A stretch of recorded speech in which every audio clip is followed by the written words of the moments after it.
Blood-sodden, the girl staggers into the black. Her clothes are dishevelled, hanging off her young body, revealing expanses of pale flesh. Shoe lost, foot bleeding. She is in agony, but the pain has become inconsequential, eclipsed by other sufferings. Her face is a mask of terror, her heart is a drum, her breath is the stricken pant of a fox gone to ground. The night silence is broken by a low hum. A plane? Wiping blood from her eyes, the girl looks up at the sky and sees nothing but stars. The hum is louder, lower.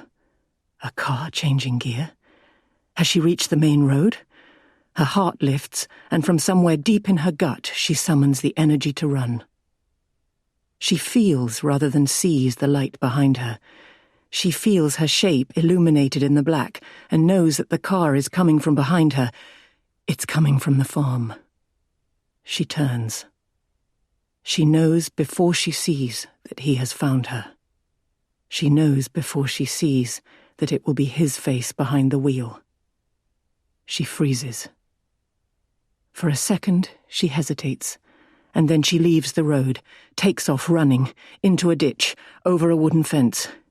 She scrambles into the adjacent field and runs blind, falling, picking herself up, making no sound. What good would screaming do? When he catches her, he takes handfuls of her hair, pulls her down. She can smell his breath. She knows what he is going to do to her. She knows what is coming because she has already seen him do it. She saw him do it to her friend. How savagely he... Oh, for God's sake! Irene muttered out loud, snapping the book shut and slinging it onto the charity shop pile. What utter drivel! 1. Inside Laura's head, Deirdre spoke. "The trouble with you, Laura," she said, "is that you make bad choices." Too fucking right, Deirdre.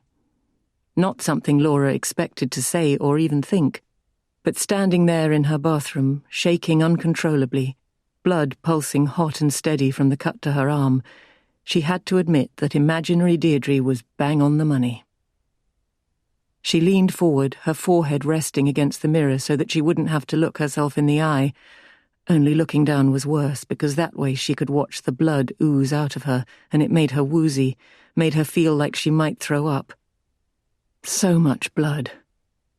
The cut was deeper than she'd thought. She ought to go to A&E. There was no way she was going to A&E. Bad choices. When at last the flow of blood seemed to slow, Laura took off her t-shirt and dropped it on the floor. She slipped out of her jeans, dropped her knickers, wriggled out of her bra, inhaling sharply through her teeth as the metal catch scraped against the cut, hissing, "Fuck, fuck, mother of fuck!" She dropped the bra onto the floor, too, clambered into the bathtub and turned on the shower, stood shivering under the paltry trickle of scalding water. Her shower offered a choice of very hot or very cold, nothing in between. She ran the tips of her wrinkled fingers back and forth over her bone-white, beautiful scars, hip, thigh, shoulder, back of skull. "Here I am," she said quietly to herself. "Here I am." Afterwards, her forearm wrapped ineffectually in reams of toilet paper, the rest of her wrapped in a threadbare towel, sitting on the ugly grey pleather sofa in her living room, Laura rang her mother. It went to voicemail, and she hung up.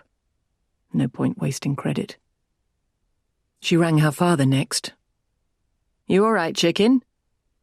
She could hear noises in the background. The radio.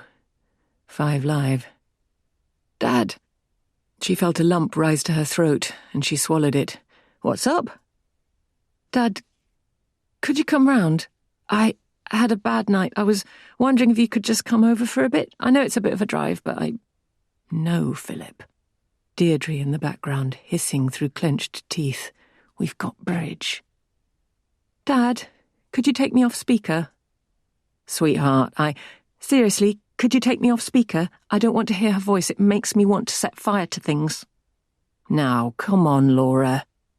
Just forget it, Dad. It doesn't matter. Are you sure?